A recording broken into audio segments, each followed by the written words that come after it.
Good evening everyone. Welcome to the class on Indian freedom struggle. आपके IAS के PT परीक्षा में भारतीय स्वतंत्र संग्राम एक महत्वपूर्ण जो है टॉपिक है। उसी तरह बीपीएससी मेंस में भी एक डायरेक्ट टॉपिक है इंडियाज फ्रीडम स्ट्रगल।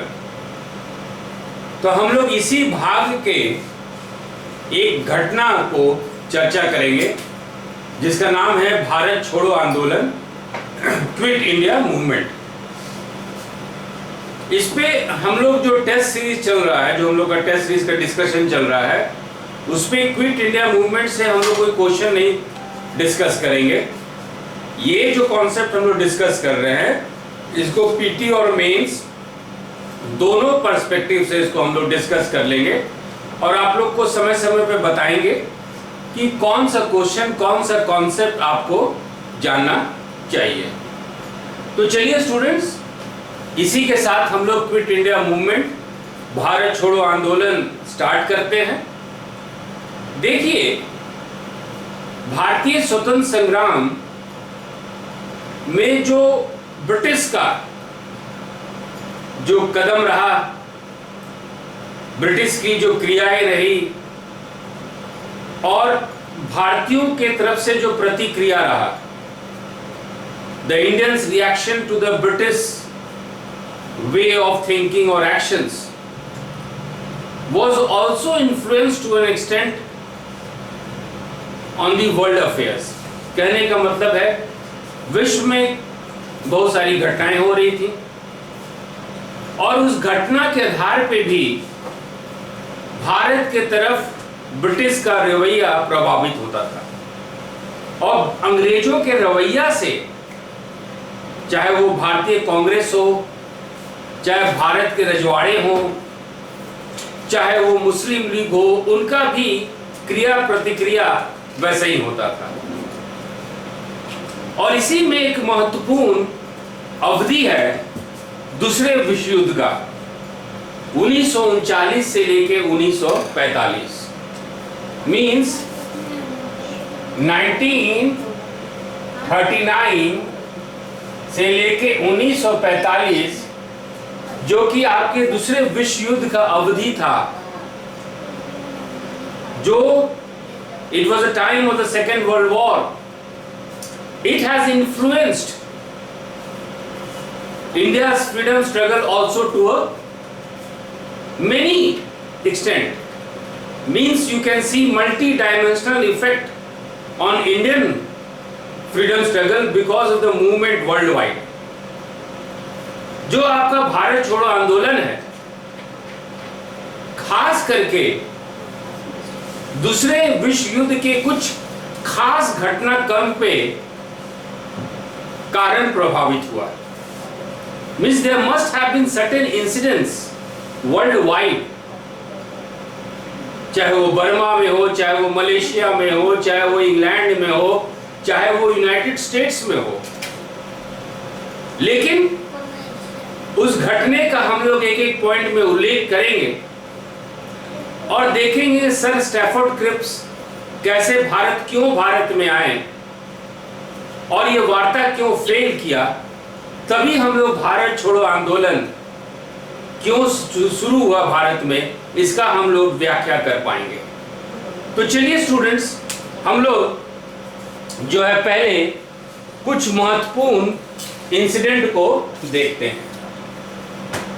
एक शब्द आएगा एक्सिस पावर्स, एक शब्द आएगा एक्सिस पावर्स, जिसको कि आप हिंदी में अक्ष शक्तियां भी कहेंगे, अक्ष शक्ति या अक्ष शक्तियां। सो एक कॉन्सेप्ट है एक्सिस पावर का, एक कॉन्सेप्ट है अक्ष शक्तियों का। ये अक्ष शक्ति है क्या? What is this axis power? ये अक्ष शक्ति है क्या?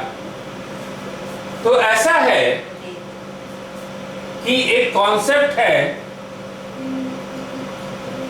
ट्राई पैराइट पैक्ट, जिसको कि हिंदी में हम लोग त्रिपक्षीय संधि कहते हैं। There is a concept known as tripartite pact या त्रिपक्षीय संधि। याद रखिएगा स्टूडेंट्स, ये हम लोग ISPT और BPSC मेंस दोनों के तहत हम लोग इसको डिस्कस कर रहे हैं।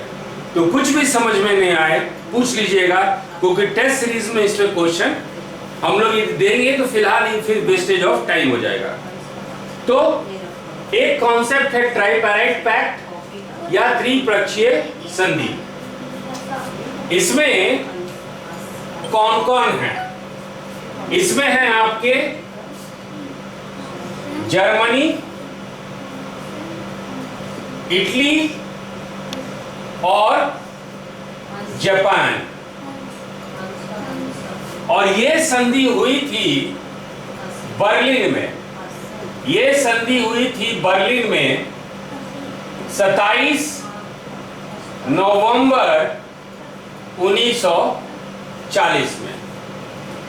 तो जर्मनी, इटली और जापान को एक्सिस पावर्स कहा जाता है, या अक्ष शक्तियां कहा जाता है। अक्ष शक्तियां या एक्सिस पावर्स, ये इसलिए कि ये तीनों देश जर्मनी, इटली और जापान 27 नवंबर 1940 को बर्लिन में एक मैत्री संधि पर हस्ताक्षर किए थे। तो वर्ल्ड वॉर 2 में, दूसरे विश्व युद्ध में एक पक्ष था जिसको कि हम लोग एक्सिस पावर्स या अक्षीय शक्ति कहते हैं। ठीक इसके विपरीत दूसरा कॉन्सेप्ट है जिसको कि आप एलाइड पावर्स कहते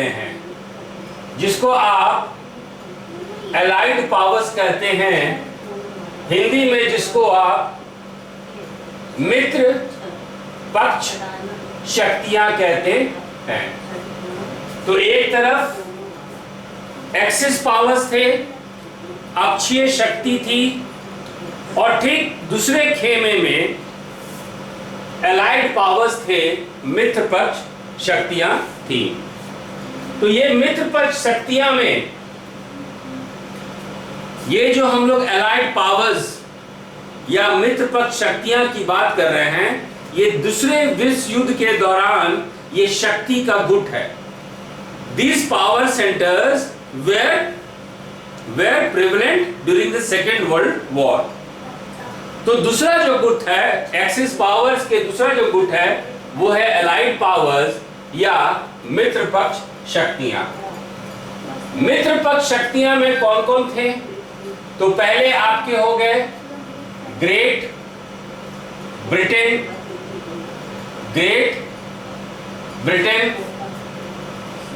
फिर हो गए फ्रांस, फिर हो गया आपका सोवियत संघ या सोवियत यूनियन, और चौथा था यूएसए, संयुक्त राष्ट्र के अमेरिका, और पांचवा था आपका चीन, चाइना। तो आपके दूसरे विश्व युद्ध के समय 5 मित्र पक्ष शक्तियां थी, एलाइड पावर्स थे, great Britain, France, Soviet union, USA और पांचवा चीन। तो शक्ति का संतुलन दूसरे विश्व युद्ध के समय एक्सिस पावर्स और एलाइड पावर्स में विभाजित था। तो ये पहला कॉन्सेप्ट है। कुछ जरा हम लोग इंपॉर्टेंट जो है घटना पे देखते हैं।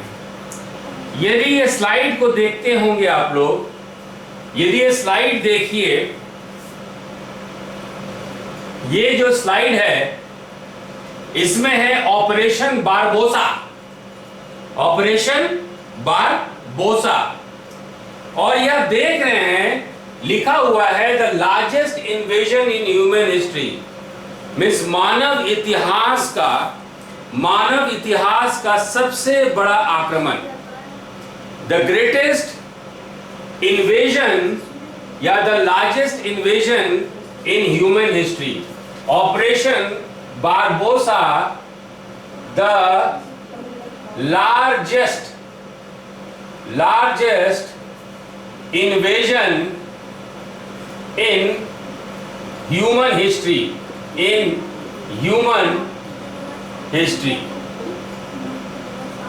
मानवीय इतिहास का सबसे बड़ा आक्रमण क्या था भाई? तो वो था ऑपरेशन बारबोसा, वो था आपका ऑपरेशन बारबोसा। तो ये ऑपरेशन बारबोसा क्या था? ये आपका ऑपरेशन बारबोसा क्या था? ये आपका ऑपरेशन बारबोसा क्या था? क्या है कि थोड़ा सा संक्षिप्त में पॉइंट फॉर्म में इसको समझ लीजिए, दिखाई दे रहा है? थोड़ा सा संक्षिप्त फॉर्म में इसको जरा समझ लीजिए। ये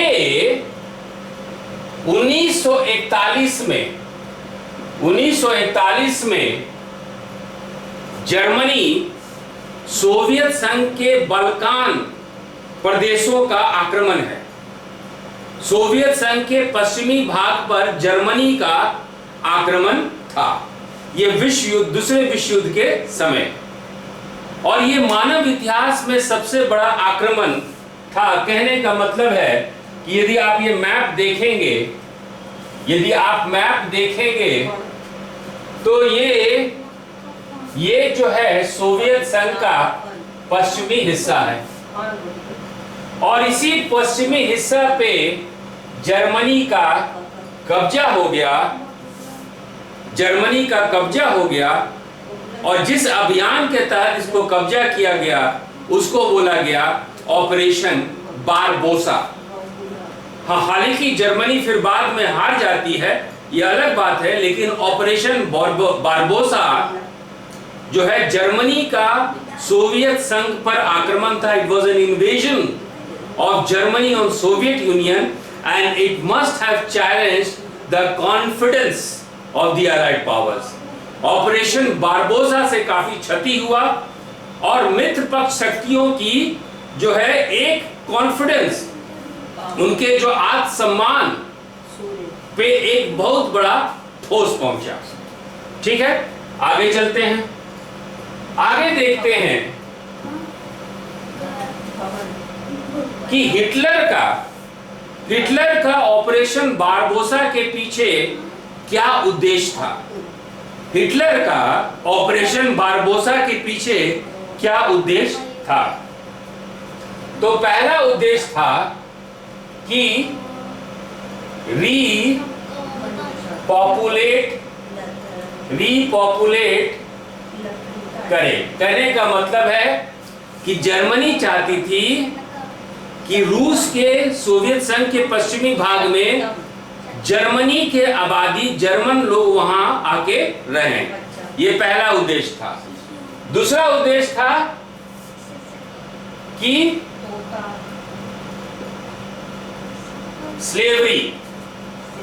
दूसरा उद्देश्य था कि सोवियत संघ के उस क्षेत्र में सोवियत संघ के लोगों को गुलाम बनाया जाए, ताकि ये गुलाम जर्मनी के तरफ से सेना में जो है ये लोग लड़ाई करें। Means to enslave the people of this part of Soviet Russia and to recruit them for German expansion, means recruit them into the army। यहां तक कॉन्सेप्ट समझ में आया? तीसरा एक जगह था जिसका नाम है हम लोग मैप में देखेंगे काउकेसस, यहां पे तेल का भंडार है, यहां पे आपका ऑयल रिजर्व है। तो जर्मनी इस ऑयल रिजर्व को भी अपने कब्जा में करना चाहती थी। और चौथा एग्रीकल्चर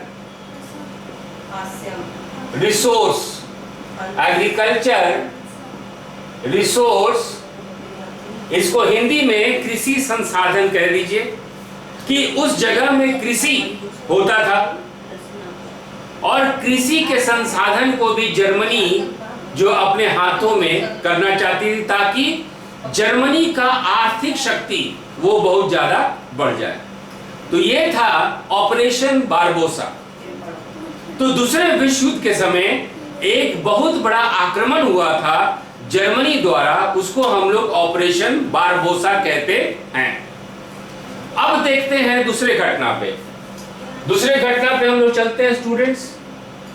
दूसरा घटना ये है कि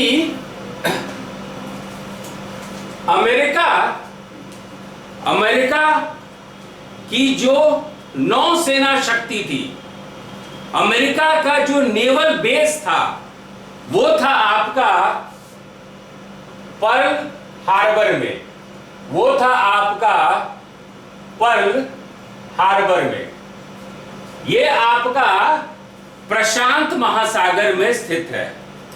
तो अमेरिका का naval fleet, in fact America's naval power was concentrated in Pearl Harbor.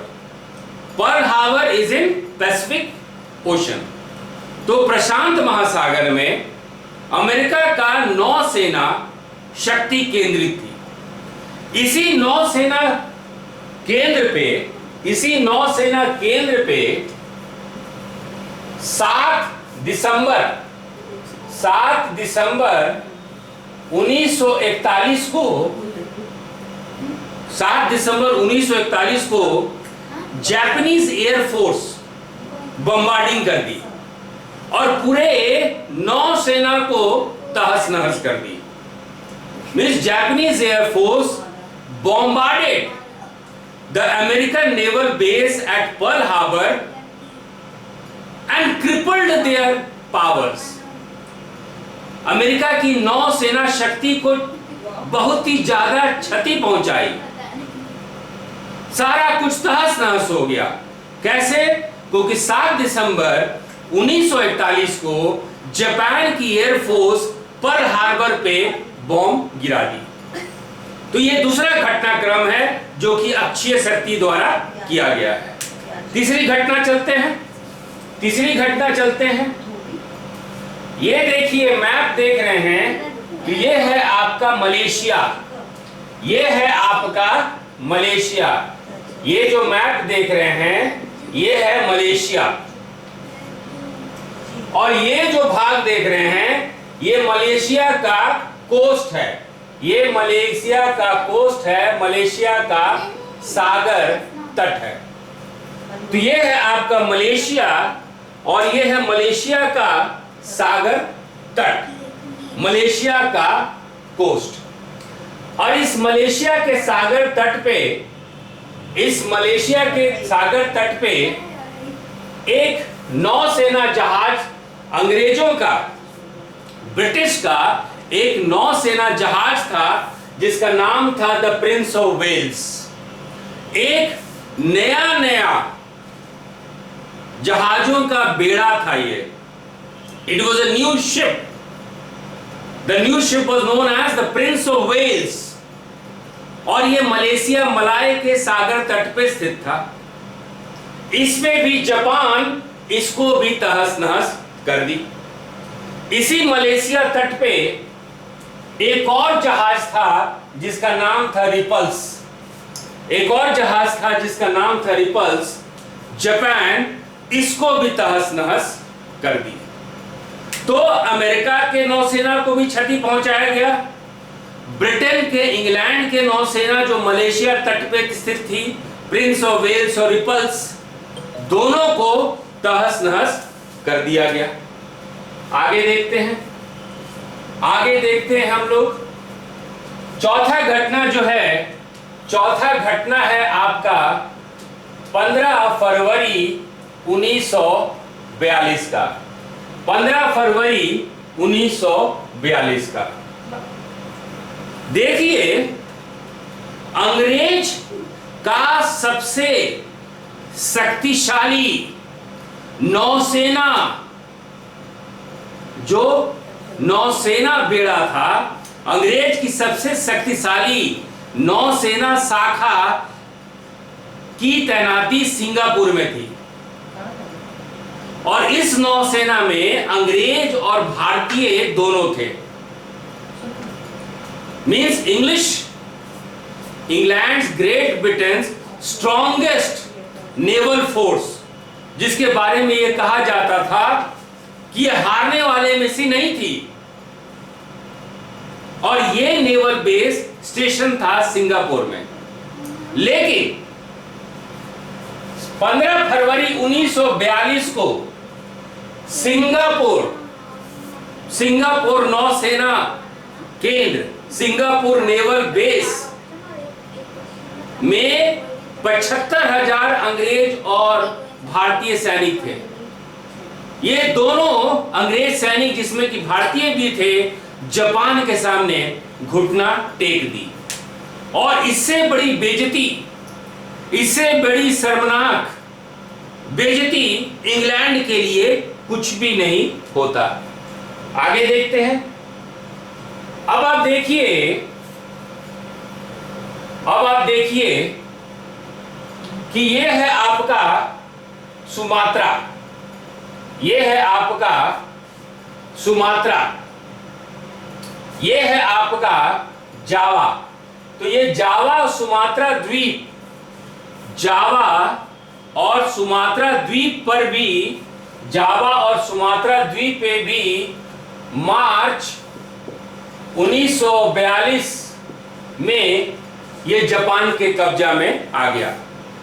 Means जो एलाइड पावर्स, मैत्री पक्ष शक्तियों के अधीन आपका जावा सुमात्रा द्वीप था, वो भी जापान के अधीन, जापान के कब्जा में मार्च 1942 में आ गया। आगे देखिए, आगे देखिए, यह है आपका डच ईस्ट इंडीज, यह है आपका Dutch East Indies. Dutch East Indies में क्या क्या आता है? तो Malacca, Borneo, Sulawesi, Moluccas, New Guinea. ये आपसे क्वेश्चन पूछा जा सकता है कि कुछ द्वीप डच के कब्जों में था। डच ईस्ट इंडीज जिसको कहते थे, पूर्वी भाग का कुछ द्वीप डच के कब्जों में था, जिसको कि डच ईस्ट इंडीज कहते थे। इसमें से कौन कौन द्वीप थे? तो इसमें से आपका था मलाका, मलाका, इसमें था आपका सुमात्रा, इसमें था आपका बोर्नियो, इसमें था आपका जावा, इसमें था आपका सुलावेसी, इसमें था आपका मोल्यूकस, इसमें था आपका न्यू गिनी, न्यू गिनी। ये सारे द्वीपों को एक साथ डच ईस्ट इंडीज कहा जाता था। तो मार्च 1942 में ये डच ईस्ट इंडीज भी जापान के कब्जे में आ गई। डच ईस्ट इंडीज भी जापान के कब्जे में आ गई। अब चलिए, उसके बाद जापान जो है बर्मा के तरफ बढ़ी, है ना। जापान जो है बर्मा के तरफ बढ़ी, यानी आज का म्यांमार। और बर्मा में 7 मार्च को रंगून को अपने कब्जे में कर ली। 7 मार्च को रंगून को अपने कब्जे में कर ली। और 29 अप्रैल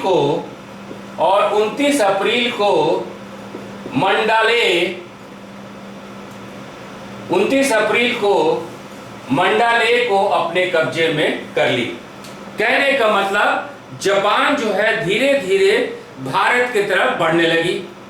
बर्मा में रंगून को अपने में कब्जे में कर ली, रंगून के बाद मंडले को अपने कब्जा में कर ली। अब चलते हैं आगे, देखिए यह है आपका भारत का दक्षिणी छोर, यह है आपका विशाखापट्टनम, और यह है आपका कोलंबो, यह है श्रीलंका, और यहां है आपका कोलंबो। 5 अप्रैल को जापान जो है आपका जापान के वायु सेना के द्वारा विशाखापट्टनम और कोलंबो पर भी जो है अटैक होता है।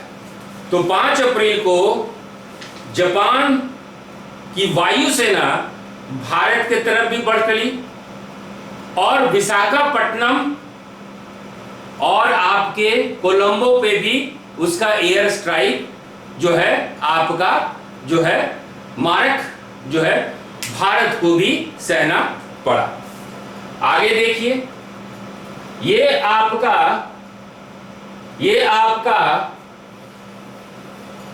भारत का पूर्वी तट है, ये आपका इंडिया का ईस्टर्न कोस्ट है, ये आपके भारत का पूर्वी तट है, और ये है आपकी बे ऑफ बंगाल, ये है आपकी बंगाल की खाड़ी, ये है आपकी बंगाल की खाड़ी।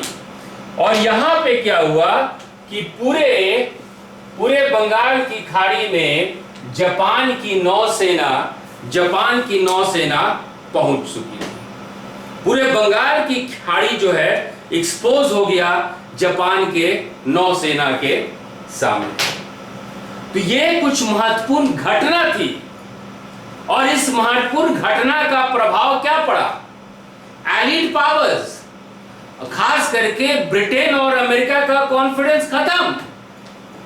वो लोग डर गए, और डर गए तो जब डर होता है ये लोग काफी डर गए, इनका आत्मस्वाभिमान खत्म हो गया, तो ब्रिटिश सोची कि हम लोग हारे क्यों? जापान इतना ज्यादा हमारे ऊपर जो है आक्रामक एकाएक कैसे हो गई?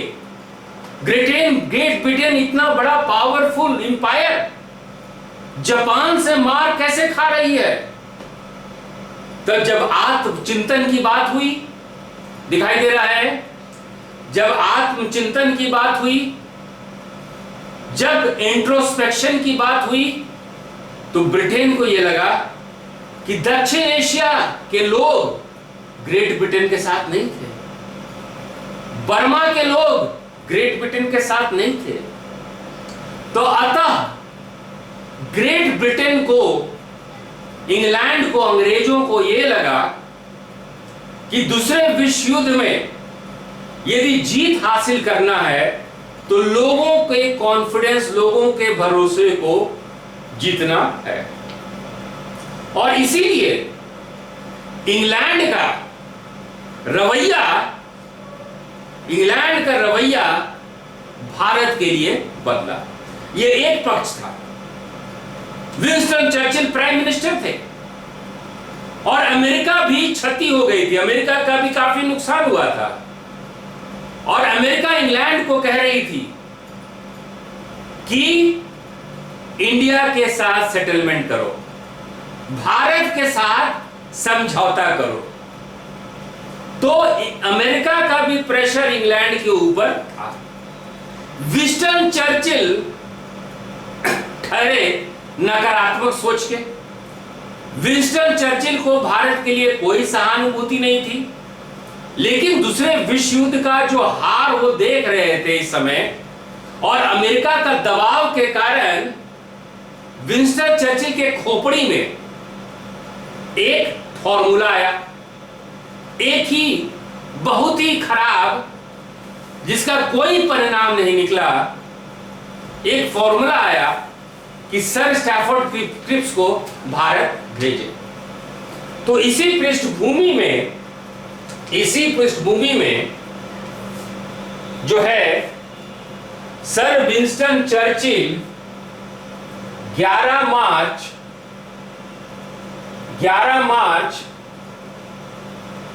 1942 को एक नया शगुफा छोड़ दिए। विंस्टन चर्चिल 11 मार्च 1942 को एक नया शगुफा छोड़ दिए। वो ये छोड़े, सर चर्चिल ये एक गोली दे दिए। यस, सर विंस्टन चर्चिल ये गोली दे दिए कि वॉर कैबिनेट, इंग्लैंड का वॉर कैबिनेट, जिसको कि आप एक युद्ध समिति के रूप में समझ सकते हैं, कि युद्ध समिति या इंग्लैंड का वॉर कैबिनेट एक नीति लेके आया है। किसके लिए नीति लेके आया है? तो इंडिया के लिए नीति लेके आया है। इस नीति का उद्देश्य क्या है?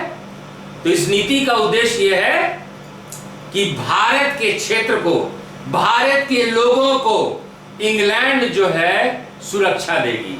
तो उनके खोपड़िया में डर था कि भारतीयों को साथ नहीं रखेंगे तो भारत हमारे हाथ से निकल जाएगा। अमेरिका का दबाव भी था, लेकिन प्रकट रूप से चर्चिल जो है अपने डर को ला नहीं रहे सामने। वैसे भी वो नेगेटिव आदमी थे, इंडिया के लिए उनका नेगेटिव पॉलिसी रहता था, तो आप पॉजिटिव पॉलिसी उनके तरफ से सोच ही नहीं सकते थे। इसीलिए 11 मार्च 1942 को वो अनाउंस किए कि भैया जो हमारे देश का जो वॉर कैबिनेट है, इंग्लैंड का जो युद्ध समिति है, एक नीति लेके आया है।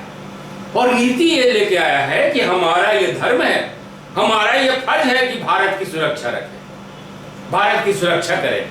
It is our policy to protect India and its interest. यहां तक समझ में आया स्टूडेंट्स? यहां तक समझ में आया बच्चों? बताइए, यहां तक समझ में आया स्टूडेंट्स? यहां तक समझ में आया? यहां तक समझ में आया? ओके।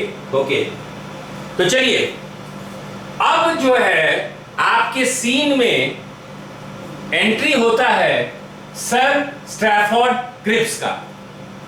अब आपके सीन में एंट्री होता है सर स्टैफोर्ड क्रिप्स का। अब देखिए, सर स्टैफोर्ड क्रिप्स का बैकग्राउंड क्या था, इनकी पृष्ठभूमि क्या थी? इनकी पृष्ठभूमि यह थी कि रूस के ये इंग्लैंड के तरफ से रूस के ये राजदूत थे। He was a British ambassador in Russia. So sir Stafford Cripps क्या थे पहले कि ये रूस में इंग्लैंड के राजदूत थे। और फिर उसके बाद ये वॉर कैबिनेट के सदस्य बन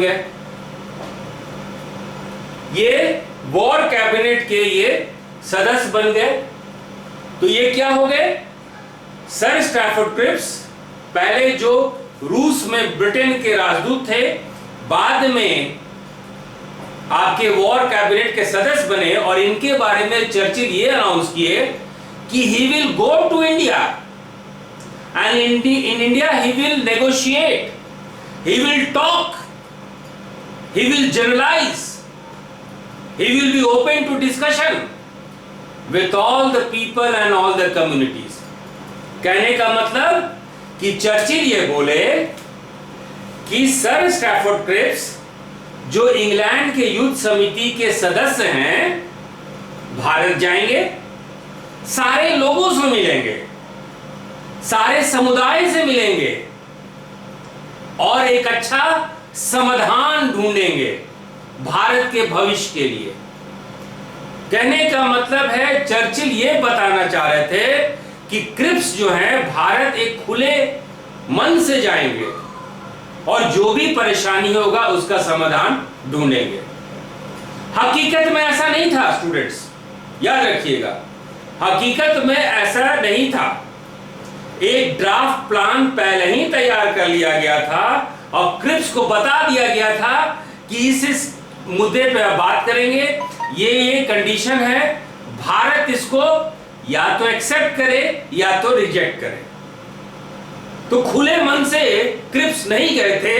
तो पहला हम लोग को जो शियारी चाल, द जैकल्स ब्रेन चर्चिल का, हम लोग को यही जो है नजर आता है। और यही एक बड़ा कारण है, जो बहुत सारे कारण कि क्रिप्स मिशन क्यों फेल किया, तो सबसे बड़ा कारण था भावना, इंटेंशन, जिससे कि क्रिप्स यहां पे भारत में आए थे। अब चलते हैं, भारत में इनका एंट्री होता है, भारत में एंट्री होता है। तो भारत में 23 मार्च, भारत में 23 मार्च 1942 सर स्टैफोर्ड क्रिप्स भारत में 23 मार्च 1942 में दिल्ली पहुंचते हैं और ये अपने साथ ब्रिटिश कैबिनेट के प्रस्ताव को लेके आते हैं। तो सर स्टैफोर्ड क्रिप्स अपने साथ ड्राफ्ट रेजोल्यूशन, ब्रिटिश प्रपोजल साथ लेके बना बनाया जो है वो पैकेज भारत को लेके आते हैं और दूर से दिखा के ललचाने की कोशिश करते हैं। यही क्रिप्स का काम था भारत में। अब देखिए कि क्रिप्स जो है भारत आते हैं के साथ गोली देना छोड़ दिए, started boomeranging, started bombarding with words, शब्दों के साथ खेलना चालू कर दिए कि बोले भैया कि जब युद्ध खत्म हो जाएगा, जब दूसरा विश्व युद्ध खत्म हो जाएगा तो भारत को भी उसी श्रेणी में रखा जाएगा, भारत को भी यही स्टेटस दिया जाएगा जिसको कि आप डोमिनियन स्टेटस कहते हैं। कहने का मतलब जैसे ऑस्ट्रेलिया है, जैसे दक्षिण अफ्रीका है, उसी तरह भारत का भी स्टेटस हो जाएगा। कहने का मतलब कि महारानी आपकी अल्टीमेट पावर होंगी, लेकिन कुछ हद तक आपको स्वतंत्रता मिलेगा। तो क्रिप्स कभी नहीं बोले थे कि भारत को कंप्लीट इंडिपेंडेंस युद्ध के बाद मिलने वाला है। बार बार क्रिप्स जो है शब्दों के साथ खेल खेल के, शब्दों के साथ he used to play with words, और यही कहे कि भारत को डोमिनियन स्टेटस युद्ध के बाद दिया जाएगा। अब देखिए आगे बढ़ते हैं हम लोग। अब देखिए कि होता क्या है कि बात है कि क्रिप्स आके यहां बोले कि डिफेंस, जो भारत का डिफेंस है, जो भारत का सुरक्षा है, वो इंग्लैंड के हाथ में रहेगा। ये बड़ा इंपॉर्टेंट पॉइंट है स्टूडेंट्स। क्रिप्स अपने साथ बना बनाया प्लान लेके आए थे और बकते बकते, उल जलूल बोलते बोलते ये बात बोल दिए कि भैया युद्ध के बाद तो आपको पावर मिलेगा ही, युद्ध के बाद आप डोमिनियन स्टेटस आपको मिलेगा ही मिलेगा, लेकिन डिफेंस, भारत की सुरक्षा इंग्लैंड के हाथों में ही रहेगी। क्रिप्स का उद्देश्य क्या था? क्रिप्स का उद्देश्य यह था कि दूसरे विश्व युद्ध में भारतीयों का सहयोग इंग्लैंड के साथ रहे, दूसरे विश्व युद्ध में भारतीयों का सहानुभूति इंग्लैंड के साथ रहे। तो वो साइकोलॉजिकल वॉरफेयर कर रहे थे इंडिया में, वो मनोवैज्ञानिक षड्यंत्र भारतीयों के साथ करने की कोशिश में थे। ठीक है, आगे देखते हैं स्टूडेंट्स। अब देखिए कि कुछ महत्वपूर्ण मीटिंग हुआ। क्रिप्स का महात्मा गांधी के साथ मीटिंग हुआ। क्रिप्स का आपका मौलाना आजाद के साथ मीटिंग हुआ। मौलाना आजाद इस समय कांग्रेस के अध्यक्ष थे। ये इंपॉर्टेंट क्वेश्चन है। क्रिप्स मिशन के समय कांग्रेस के अध्यक्ष कौन थे? तो मौलाना आजाद।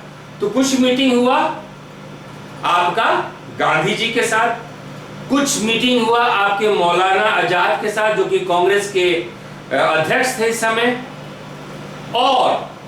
और बीपीएससी पॉइंट ऑफ व्यू से यह इंपॉर्टेंट है कि बिहार से डॉक्टर राजेंद्र प्रसाद आए थे कांग्रेस के कार्यकारिणी सदस्य के रूप में। ये भी इनका भी क्रिप्स के साथ मीटिंग हुआ था।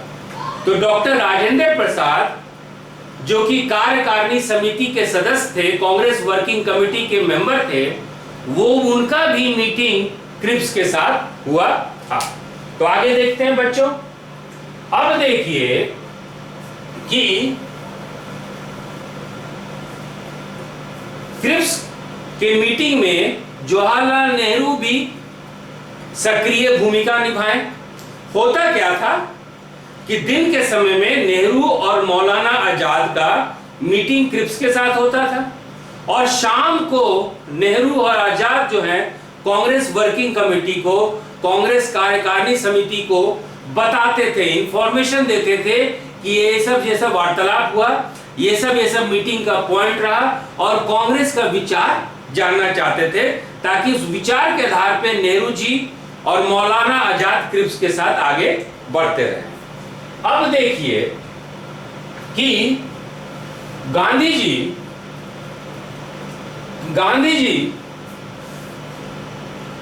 भी खुश नहीं थे।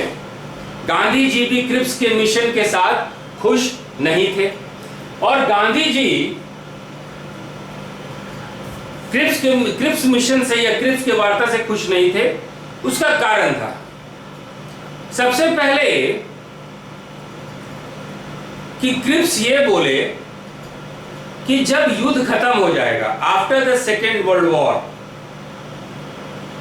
तो इंडिया का लक्ष्य रहेगा डोमिनियन स्टेटस का और इसके लिए हम लोग कॉन्स्टिट्यूशन डेवलपमेंट करेंगे। मतलब युद्ध के बाद संविधान का विकास किया जाएगा भारत में और संविधान का विकास यानी संविधान बनने के बाद लक्ष्य क्या रहेगा कि आपका भारत को एक डोमिनियन स्टेटस यानी कंप्लीट इंडिपेंडेंस बात नहीं की गई, पूर्ण रूप से स्वतंत्रता की बात नहीं की गई। यह बताया गया कि डोमिनियन स्टेटस दिया जाएगा। तो यह भी दूसरा पॉइंट था जिससे कि भारतीय लोग खुश नहीं थे। दूसरी तरफ मुस्लिम लीग यह कहती थी कि नहीं, हमको कोई भारत संघ का हिस्सा नहीं बनना है। तो भारत संघ का हिस्सा नहीं बनना है तो मुस्लिम लीग को खुश करने के लिए क्रिप्स ये प्रपोजल दिए कि जो प्रांत या जो रजवाड़े भारत से अलग होना चाहेंगे या अलग होना चाहते हैं वो अलग हो सकते हैं। फिर से सुनिए, मुस्लिम लीग ये चाहती थी कि हमको भारत से अलग होना है। क्रिप्स जो है डायरेक्टली मुस्लिम लीग को रेफर नहीं किए। क्रिप्स ये बोले कि जो प्रांत, प्रोविंसेस या रजवाड़े, इंडियन स्टेट्स जो भारत से अलग होना चाहें वो अलग हो जाएं। ठीक है, तो कहने का मतलब है कि तीसरा पॉइंट भी है, ये गांधी जी और कांग्रेस के लिए जो है कि एक्सेप्टेबल नहीं था, क्योंकि कांग्रेस और गांधी जी एक संयुक्त भारत, एक यूनाइटेड इंडिया, एक भारत की सपना देख रहे थे। क्या हुआ? तो एक भारत की सपना देख रहे थे। तो क्रिप्स का ये पॉइंट भी अच्छा नहीं लगा। अब देखिए, चौथा पॉइंट ये था क्रिप्स का कि चाहे तो, यदि कांग्रेस चाहे तो वायसरॉय के एग्जीक्यूटिव काउंसिल में, वायसरॉय के परिषद में कुछ इंडियंस भारतीय जा सकते हैं, लेकिन डिफेंस जो है वो इंग्लैंड के हाथ में रहेगा, भारत की सुरक्षा इंग्लैंड के हाथ में रहेगी। इस पॉइंट पे, ये इंपॉर्टेंट पॉइंट है स्टूडेंट्स, कांग्रेस बोली कि चलो ठीक है भैया, जो संविधान विकास की बात है, डोमिनियन स्टेटस की बात है, इसकी चर्चा हम लोग युद्ध के बाद करेंगे, चलो क्रिप्स तुम्हारी ये बात हम मान ली है।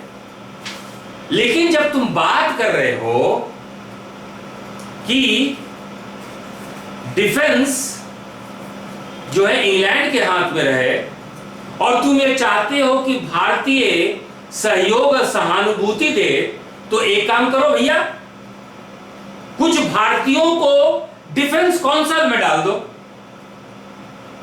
इसके सुरक्षा परिषद में भारतीयों को डाल दो, ताकि इंडियंस को यह लगे कि जो युद्ध को संचालित कर रहे हैं, जो वॉर को मैनेज कर रहे हैं, उसमें इंडियंस भी हैं। तो सेकेंड वर्ल्ड वॉर में इंडियन रूप आ जाएगा, भारतीय स्वरूप आ जाएगा। इस पे क्रिप्स जो है पकड़े गए, इस पे क्रिप्स जो है पोल खुल गया, और जो पोल खुला तो बोले कि नहीं, हम ऐसा नहीं कर सकते हैं। क्यों नहीं कर सकते हैं ऐसा भैया? क्योंकि चर्चिल तो इनको ऑथोराइज किए ही नहीं थे ये सब बात करने के लिए, ये तो बातों बातों में फंस गए। और इसी कारण जो है क्रिप्स जो है तुरंत दिल्ली छोड़ के भागे, क्रिप्स जो है तुरंत दिल्ली छोड़ के भागे। तो गांधी जी बोले ये क्रिप्स मिशन जो है ये पोस्ट डेटेड चेक है, जिसको कि कभी भी भंजाया नहीं जा सकता। Gandhi ji said that your proposal is a post dated check, है ना? आपका हकीकत में आपका इंटेंशन ही खराब है। जब आपका इंटेंशन ही खराब है तो आप क्या हकीकत में बात करेंगे? क्रिप्स was speechless, उनके पास जवाब नहीं था। अब जो है इंग्लैंड का व्यू आ गया कि भारत में हिंदू मुस्लिम में एकता नहीं है, इसलिए क्रिप्स मिशन फेल किया गया। ऐसी कोई बात ही नहीं थी। डिफेंस काउंसिल में या वाइसरॉय के एग्जीक्यूटिव काउंसिल में इंडियंस को जाना था, और इस बात पर चर्चा ही नहीं हुई थी कितना हिंदू कितना मुसलमान जाएगा। ये सारा गलत बात है। तो ब्रिटिश के तरफ से जो व्यू रखा गया था कि भारत में एकता नहीं है, हिंदू मुसलमान में एकता नहीं है, इस बात पे तो चर्चा हुई नहीं थी। क्रिप्स मिशन फेल इसलिए किया गया कि ठीक है, हम लोग वर्तमान परिस्थिति को बदलते नहीं हैं। आप यदि संविधान विकास की बात करते हैं, आप यदि डोमिनियन स्टेटस की बात करते हैं, तो कोई बात नहीं, उसको हम लोग युद्ध के बाद डिस्कस करेंगे। लेकिन वर्तमान में यदि चाहते हैं कि इंडियन का सहयोग हो, भारतीयों का सहानुभूति हो, सिंपैथी हो, तो आपको इस युद्ध को भारतीय स्वरूप भी देना होगा। मनोवैज्ञानिक रूप से आपको भारतीयों को आकर्षित भी करना पड़ेगा। और ऐसे स्थिति में in order to convince Indians to sympathize with second world war, you should have some Indians in the defence council. इस पॉइंट पे ही सारा जो है इंटरनली ये फेल कर गया। अब देखिए, क्रिप्स तो वापस चले गए, क्रिप्स तो वापस चले गए, क्रिप्स तो वापस चले गए। भारत की स्थिति क्या हो गई? क्रिप्स का आना, कांग्रेस को बोला, कांग्रेस का मांग था कि ऑल इंडिया गवर्नमेंट सेटअप कीजिए। ये ऑल इंडिया गवर्नमेंट जो है आपका डिफेंस में भी अपना प्रतिनिधि रखेगी, वायसरॉय के काउंसिल में भी प्रतिनिधि रखेगी। ये सब मामले फेल कर गया।